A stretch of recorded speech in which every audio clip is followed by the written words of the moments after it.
Welcome to another episode of Bringing It to the Table.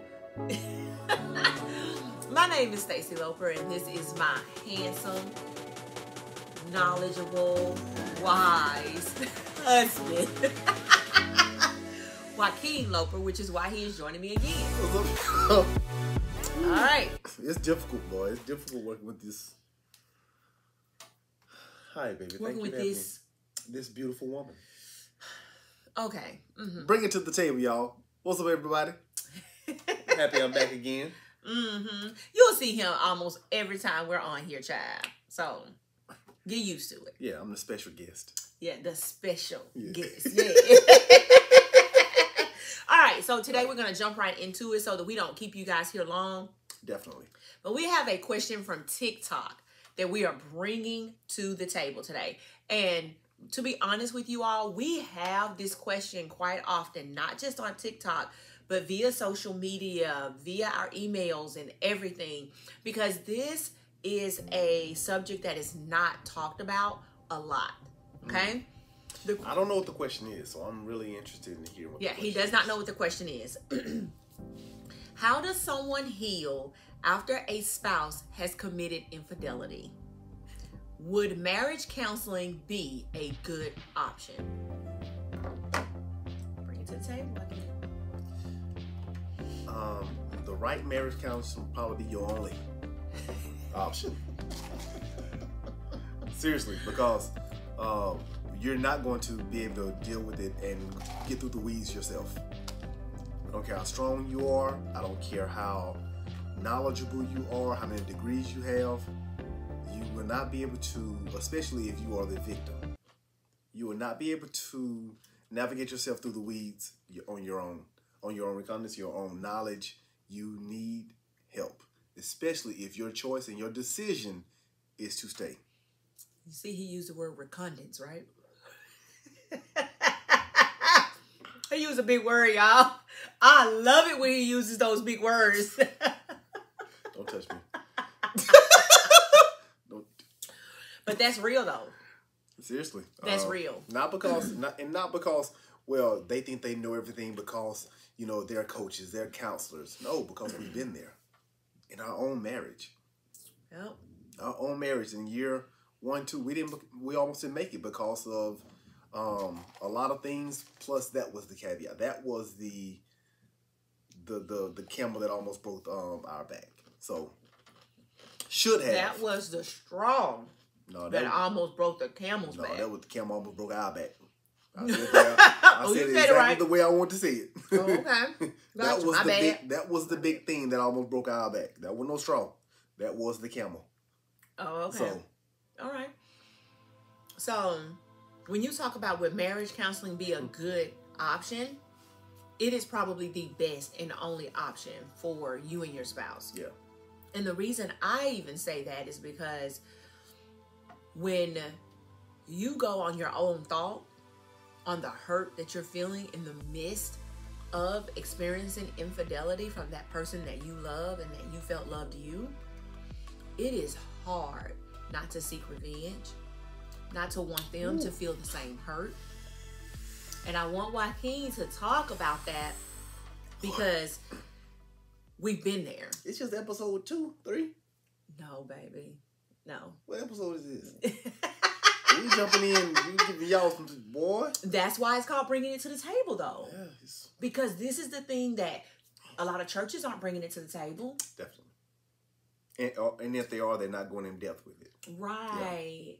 Yeah. It's all a biblical stand. And look, we do seek the word, and a lot of the advice and a lot of the practices that we utilize with Blended and Winning. Oh, it's definitely based. It's Bible based. Yes, it's Bible based. It's Christ based. But we have to be realistic too. We're going to bring it to you in the real time.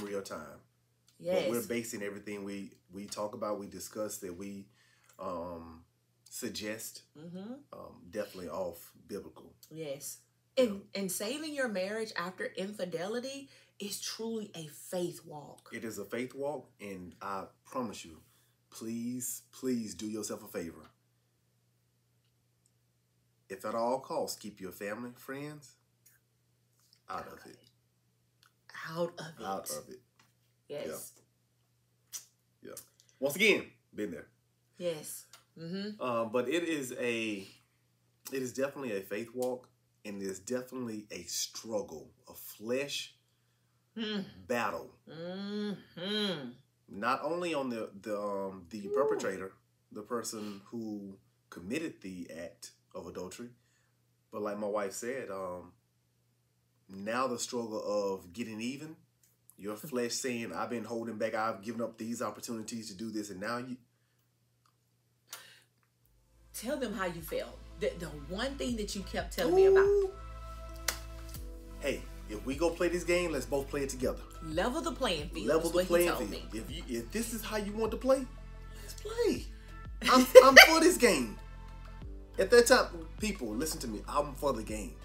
If this is what you want to do, we can come back and we can reconnect later on and get serious. But if this is how you want to, let's just play. See, I felt left out. I'm sitting in the dugout, not even trying to get in the game. And you, okay. All right. That's how he felt. So when we say that counseling is your only option, it's truly your only option, because you are going to go through days, months, and even years. Yeah. The victim is going to go through days, months, and years of feeling, why did I stay? Yeah. Why did I give this person another chance? Why was it me? Yeah. And if the perpetrator is truly apologetic, and that they truly are remorseful, they'll go through that time of, why did I do this? Mm-hmm. Why did I put that person in that situation? They didn't deserve it. You know, but this is what most perpetrators do. They find any and every excuse of why to validate why they did it, when there's truly no validation. That's truly initially. That's what the perpetrator will do. And I'm speaking from a perpetrator standpoint. The only validation they have is their past hurt. Their past hurt and their past reasoning to bring that hurt to you. Okay. So let me kind of balance this out a little bit, okay? You balance it out? Okay. I'm going to balance this out a little bit, okay? Because this is definitely something, when we bring it to the table, can really get heated between me and Joaquin, okay? Because remember, Joaquin is still a victim even 12 years later, okay? And I am still a perpetrator 12 years later, okay? Despite the change, the evolution that our lives as individuals and our marriage as a collective has shifted, has changed, we still deal with those emotions that come up when we have to have a discussion about this. Yeah. And lately, we've been having a discussion about this quite often, because we have a lot of clients who have been through this. Yes. And they're seeking out help from people who've been there. Yeah. So let me bring balance to it, okay? Bring balance, baby. Yeah, I'm going to bring balance. Joaquin is speaking from a place of being the victim and knowing that my reason was based off of past experiences, past hurts, and things of that nature. But baby, I want us to look at it from a different perspective, okay? Okay. Let's look at it from, let me rewind just a minute. How Joaquin is looking at it, yes, he's looking at it from that. But not everybody walks through it in the manner in which I walk through it. I had absolutely no reason to cheat on Joaquin. No reason.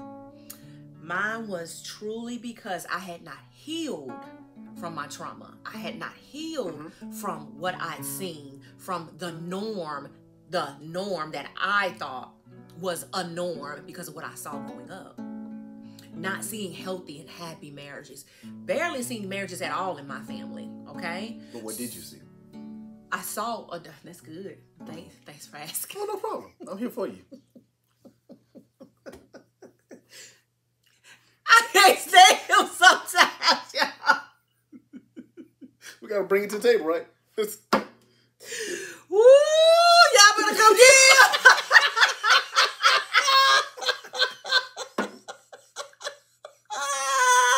Let me take a sip of my drink real quick. Well, we take this little commercial. See, that's why we can't get one done in 15, 30 minutes. Cause we be doing this. Oh, this table full today. All right, y'all. It's full today. Okay. Back. What I did see was adultery. I saw a lot of adultery. I saw a lot of married men. I saw my mom, my aunts do this thing, my family, period. Like in this triangle. And it was not conducive to success, to successful relationships on a romantic level. So I didn't see that. Hence, Joaquin saw it from both sides of the track. Yeah. And I only saw it one-sided. Yeah. So in my mind, I was introduced to adultery at 18 years old. I was introduced to adultery not knowing. I didn't find out until 18, 19, 20, until I was 21 that I was in an adulterous relationship. Hence, I didn't stop the cycle though. I allowed the cycle to continue in my life even. So when you talk about why someone commits infidelity in the marriage, there can be multiple reasons. But Yes. our reason was because I had not healed and gotten myself right, put the pieces back together, found the beauty in my own brokenness. So to balance it out, let's go on up to balancing it out. May I say something? Yeah. And let me say this. It wasn't like she never had the opportunity Right. to heal and You're be right. and be upfront with that. That's why it's so important when people are talking about marriage. Those are some difficult conversations that need to be had, either in the engagement phase or even before the engagement phase. Premarital counseling. Period. Because this is the thing. Would it be more embarrassing? And I use the word embarrassing because that's what most people try to hide. That's why they try to hide it. It's embarrassing. Would it be more embarrassing to get it out there to your soon-to-be spouse, soon-to-be better half or other half, in premarital counseling, and while we're really getting to know each other, so that person can make a decision to say, that was your past. I accept you for who you are. I'm not perfect either. Because it's going to come out at some point in time. Right, it is. Or would you wait to be married and now it comes out in a way that it shouldn't come out? Or it comes out in a way that they didn't want to find out. From somebody they didn't want to find out from. And now all these opportunities that we had when we talked about it was always now a lie. That's what it was, a lie. Because it wasn't fully disclosed to this person. So. Are you talking about us? I'm talking about anyone. Oh, okay. That did entail us. Okay. Just that was us, but this entails a lot of marriages. Right. So bring balance. Our marriage counseling was horrible. I am not gonna lie to you. We love the person who did our marriage counseling, but it was horrible. It was surface. Man, it was very. There was no digging deep. Yeah. And I am telling you. And we know that now. We know that now because of what we do. And when we do it, and when I tell y'all, when we do marriage counseling, we have couples that call their friends and say, I don't even know if I want to have the next session. Because they dig too deep. They ask hard questions. Like I'm getting chills now because we just recently had a couple who finished marriage counseling with us. But the wife, there were some things that come to the surface that she didn't expect to come to the surface in marriage counseling. And she called her girlfriend and she was like, I don't know if I want to go back. Her girlfriend, who also is our client. And they don't know that. And they don't know that. They don't Share know with us. Do not give up. Don't give up now. Allow Stacy and Joaquin to do what they do. You will thank them later. That's exactly what her girlfriend told her. And think about the word my wife just used. You have people that are truly in a position to give up in counseling, premarital counseling. Premarital counseling. What do you think you're going to do when that stuff comes up in your marriage? In your marriage, and you hadn't dealt with it already. You haven't learned how to have the conversations via premarital counseling while we're there with you to help mediate it and to help control the emotions that could come out of it. Okay? And I know we kind of took an exit there, But let's talk about bringing balance to it. Yes, we know my situation it was my past. I hadn't healed, and my reason was not valid for going to cheat on my husband. But what about that husband or that wife who's feeling neglected, who's feeling abandoned, who's feeling beat down, mentally abused? What about that marriage that their spouse is using the word of God to manipulate, to keep them held in bondage about marriage?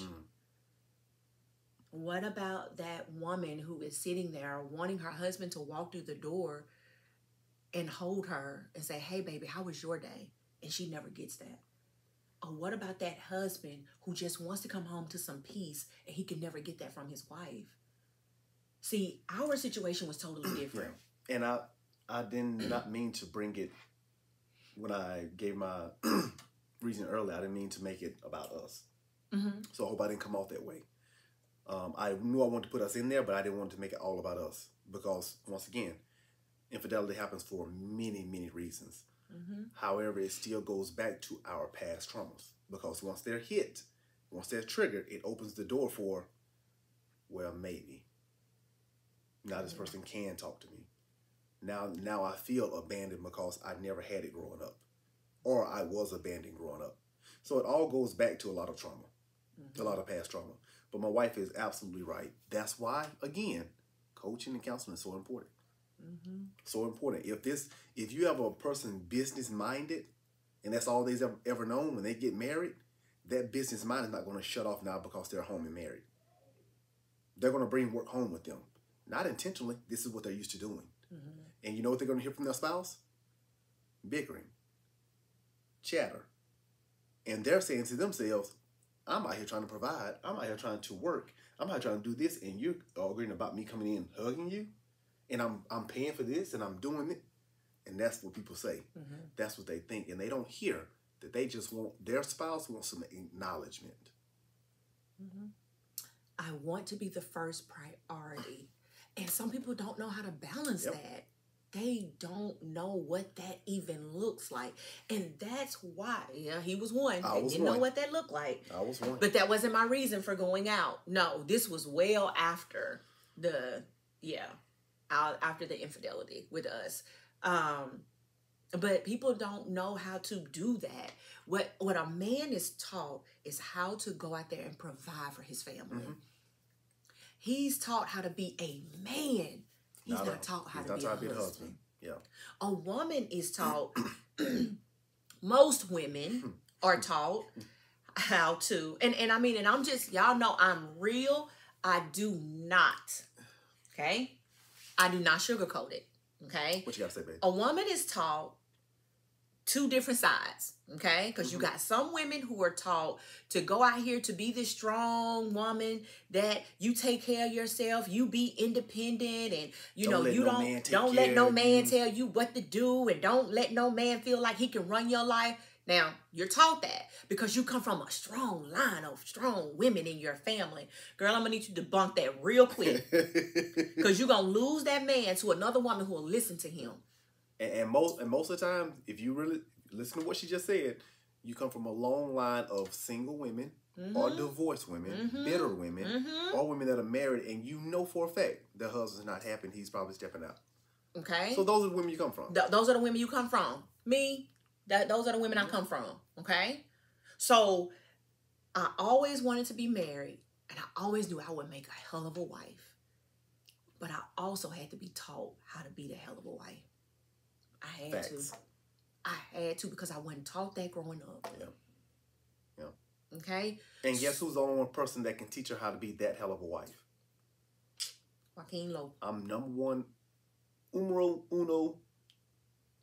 That's it. Yes. Now. He can. Now, with me helping her be my wife, I need help teaching her how to be my wife. Yes. And vice versa. Yes. And here's the thing. We use that. We use Bible-based.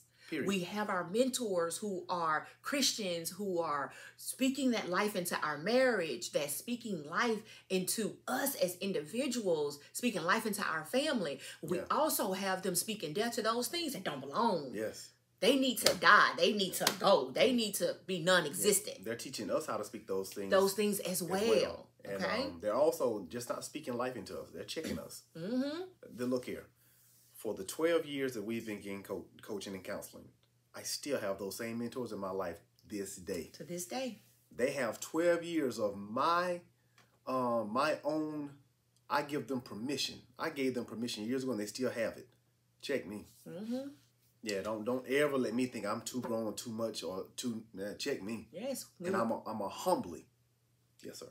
And we were just on vacation with a set of our mentors, and he had to get checked. I got you crying. She was. Oh my God! Don't do that. I asked you a simple question. I gave you an answer. And you got checked. Nah. You got checked, sir. I did. He sure did. And what's crazy about it, I needed it. Because the way it was painted to me and brought out and pointed to me, I never looked at it that way. I never looked at it. I never heard my wife say it in a way that was painful to her. I just heard her say some stuff. And this was me just dealing with it.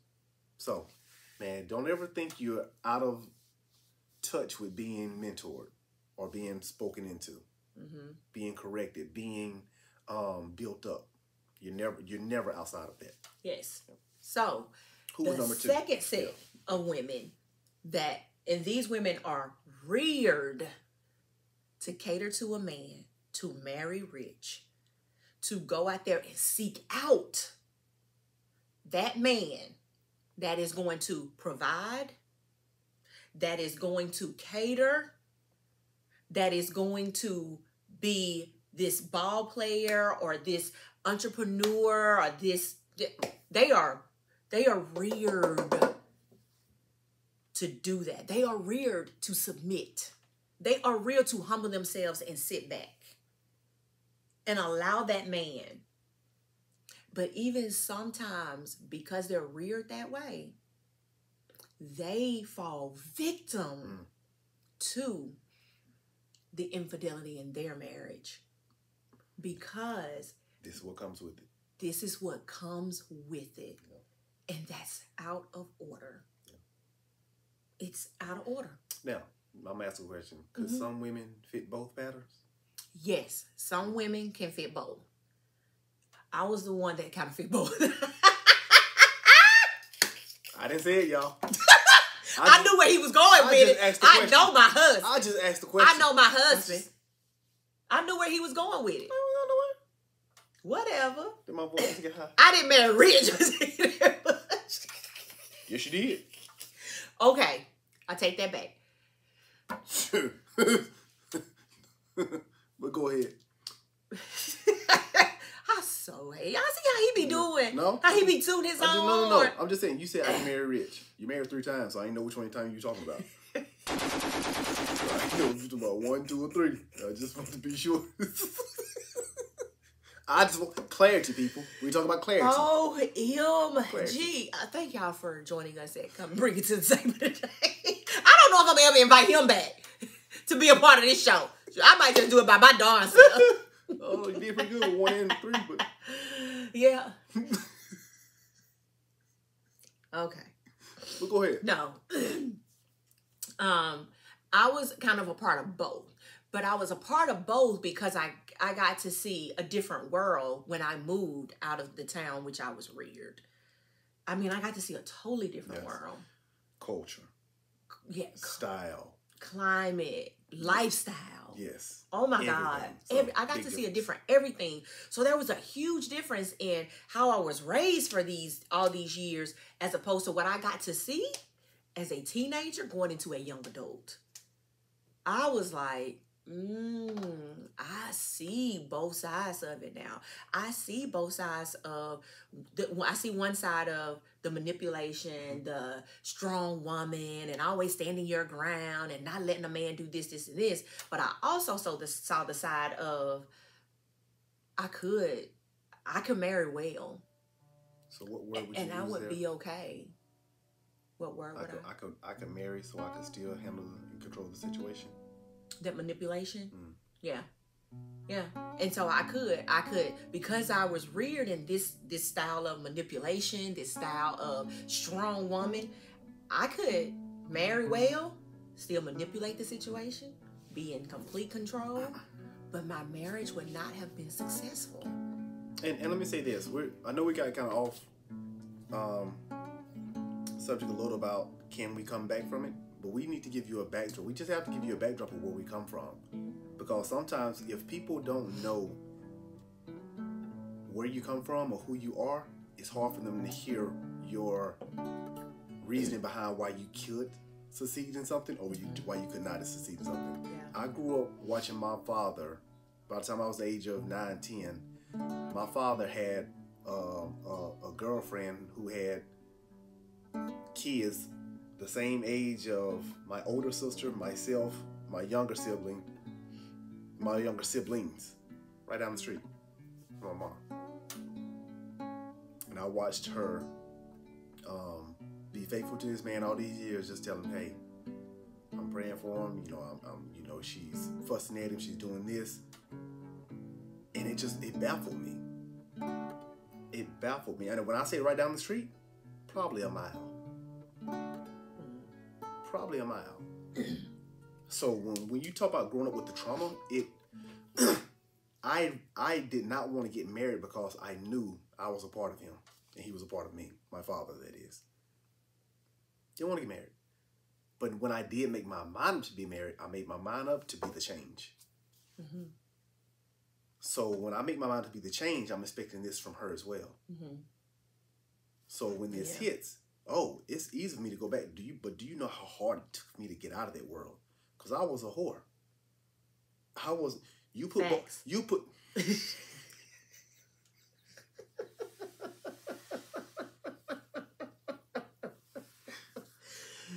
y'all have a whole lot of facts to bring it to the table.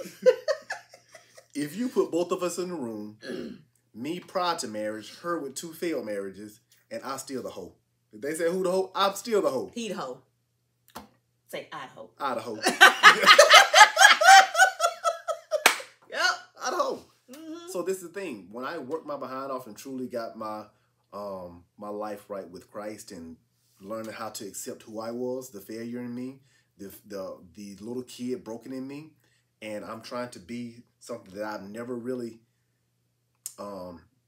been built up to be, to find out that's been taken away from me, that hurt. Mm-hmm. That hurt. The only thing that kept me was my relationship with Christ and me hearing his voice and having people in my life to make me stand on what I had already decided to be, and that was a husband. Mm-hmm. Now, if you decide to leave. But while you're still married, you're still a husband. Be a husband. Mm-hmm. If you don't have people like that in your life, when you're about to get married, you might want to think about restructuring your surroundings, mm-hmm. your entourage. Yes. And I don't care if they've been with you 20 years. Oh, I told someone this the other day, and listen to me. And whoever asked that question and people that are going with it through it right now, this is what most people will say when they get married. I don't need no one telling me what to do. We can do this on our own. You didn't get to become the person you are on your own. Mm-hmm. Growing up, we see all of this stuff in families, yes. In friends' family, in close relatives' families. You see all of this manipulation, this cheating, this women not knowing how to be wives, men not knowing how to be husbands. We're influenced by music. We're influenced by being broken up with in junior high school abandonment, house abandonment, real housewives of whatever city abandonment. All of this. And you get all of this information and you going out here doing all of this stuff. And then when you get married, you don't want no one telling you what to do or how to be a wife. And you've never been taught that. Mm-hmm. You've never been taught how to be a husband. And then what's crazy, you keep the same people that put you in a position while you were single to do all the things that real married people don't do. Those are the same people you keep in your life to give you advice when you're married. Now, ask yourself in the mirror, does that make sense? Absolutely not. You need to restructure your You need to restructure your support system. You need to restructure your people that are going to give you advice and check you. See, I have my friends, they know me. Do something wrong you want to. Hey, what you doing? Now, I would tell your wife. Because I'm not going to be a part of it. Nope. Call me a snitch. I don't snitch, I tell you. There's a difference. I don't need no money. I don't need no pay. I'm telling. So. Yeah. And again, we don't mean to kind of take all of these exits while we're on this road to letting you know your marriage is salvageable after infidelity. And it's worth it. If you deem it to be worth it. And here's the thing. We can't tell you what to do. It can be saved. It can be salvaged. You can come out where Joaquin and I have come out at. If you choose that's what you want, is that you want to save your marriage. You want to save yourself. Okay? You choose that and you put in the work. Yeah. Because it's not going to be easy. No. It is not going to be easy.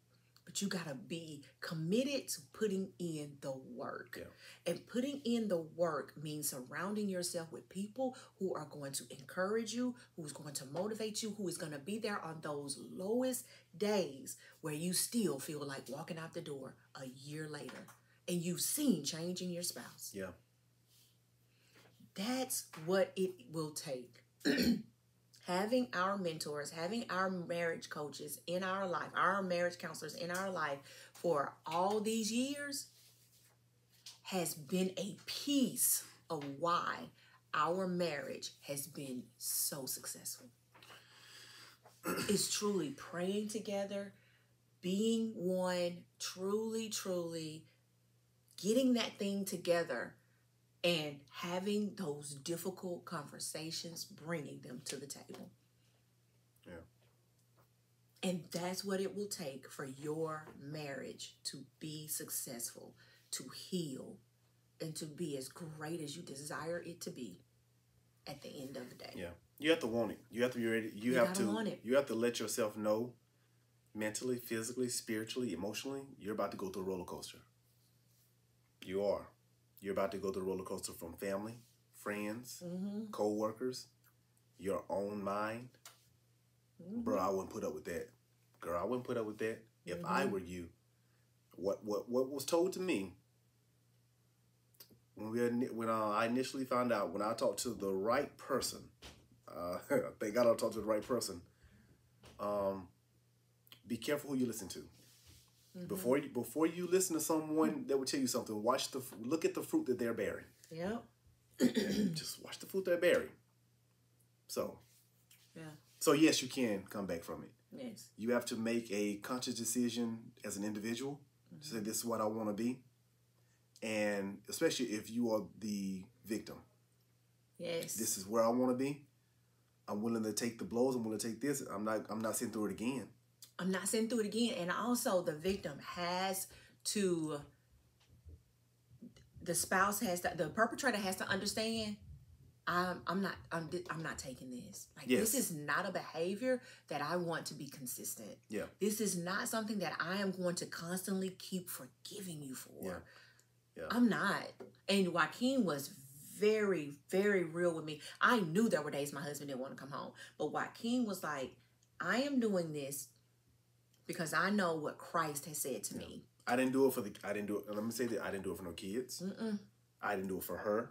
Nope. I didn't do it. I did this for myself, and I knew what God had told me about our marriage. And I did it. I created the change. I got a closer relationship with God. I did all of that because I knew what God was telling me as well. Hey, she just didn't listen earlier. I didn't. I didn't. And that was a joke. And even though she didn't listen earlier, one thing God told me later on in our marriage is I was purposed to love her. And I truly feel this way. I truly feel that there was no one else that was going to love my wife the way I loved her through that. Because of the resilience that I did show, that gave her a little oomph to say, you know what? Let me get this right. Up on already saying that she's going to, get it right. But me staying was a big part of her changing. Am I right on that? Yeah, baby. Because if I would have left, who's to say she was like, okay. Baby, I do not think there would have been any change. Period. None. Because, hey, now I can go back to living this life that I was living. You gone. You chose to leave. Okay. So be it. We're going to raise this son of ours together. You talking about a backslider. I mean, baby, we both would have been backsliders at that point. Lord, so, yeah. But because he chose to stay, and my mentors made it very clear. Very clear, baby. They were so honest with me. Yeah. I almost walked out and be like, I don't want to hear this mess. I did. And tell them why. What did they tell you? Oh, they said he got every right to leave. And think about it. Every right. Because she heard that, she wanted to leave. Because this is the thing. That wasn't all they said. No, that it wasn't all she said, but that was part of it, right? Yeah, that was part of it. Because of what you've seen, because of what's embedded in who you are. Be careful when your abnormal becomes your normal. It's dangerous in that place, man. I know, baby. I had to fight many days. Y'all thought I fought for my friend in my dreams. I was fighting for my life in my dreams sometimes. I was like, Lord, I gotta get out of this lifestyle because it ain't fun. It's not. Going back and recalling some of the things I've done, some of the things I said, and it was like, you know what? I don't want to be that. I don't want to be her. And I had to make a conscious decision. God, I need you to change me. You don't have to save my marriage, but I need you to save me. Yeah, I was saying the same thing, because if you don't save her. Yeah.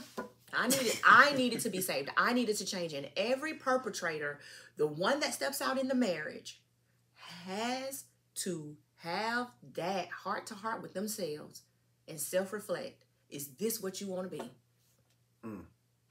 Is this what you want to be? Because if that's what you want to be, you need to be the one to leave the marriage. And let me be very, very clear on what she just said. If this is what you want to be, not what your mama wants you to be, not what your daddy wants you to be. That's right. Not what your family sees you as, not what your friends see you as. What do you want to be? What do you want to be? Because if you want to be that person in them streets, living double lives and all that, leave that woman, leave that man alone. They didn't ask for that. Yeah. They asked you to love them when you said I do. They asked you to cherish them, to respect them, they didn't ask for all of that. Yep. They did. So I tell people, when you think about getting married in your vows, let's hold off on thinking about the wedding day. Try to think 10 years down the line of marriage. Kids, what are we going to be? Who are we? Yeah. What stock do we come from? Yeah, what things do I need to work out? So, and these are things that just because you're married now does not mean you still can't have the conversation. Yeah. There are so many things in conversating about our past that can be revealed about our present and going forth into our future. And some things that we need to change. One of the questions that I tell people all the time that I wish our marriage counselor would have asked is, what's your vice? Because we all have one, maybe two, maybe three. What's your vice? What's your poison? What's your addiction? Yeah. And you have to be ready to answer that. And I needed to be real about it. But I know that in that time of our marriage counseling, I probably wouldn't have been real. I wouldn't have been honest about it. But I know now I had to be real with myself, and I have to teach men, women, couples. We have to teach them. You got to be real about it. You have to. You got to do that self-assessment, and you got to be real if you want a successful marriage. Yep. What was my advice? Lust, pornography. No, pornography. Then it wasn't. So it was lust. Yeah. Lust. Yep. So, thank you for joining us for this episode of Bringing It to the Table. We hope this was informative, that it was wholesome, that it was helpful to you and what you're walking through. And if you're not walking through it, maybe you have someone that is walking through it. You will see at the bottom of the screen our website, www.belinda blendedandwinning.com. You can go there, find out more information about us, find out what we have going on, what we have available for you as resources. You can find out background about us and how long we've been doing this that we do. This that we do. And find out how you can get connected to us if that is something that you would like. Again, my name is Stacey Loper, and this is my so sweet husband, Joaquin Loper. And we are blended and winning. And so are you. Thank you all for joining us today, man. We look forward to you all sharing the post. And please have the questions continue to come in. And we hope we gave you enough information or rebuttal on the question. If not, hey, someone else posted it. We'll look at it. Yes. All right. So till next time, hey, with the Lopers. Peace.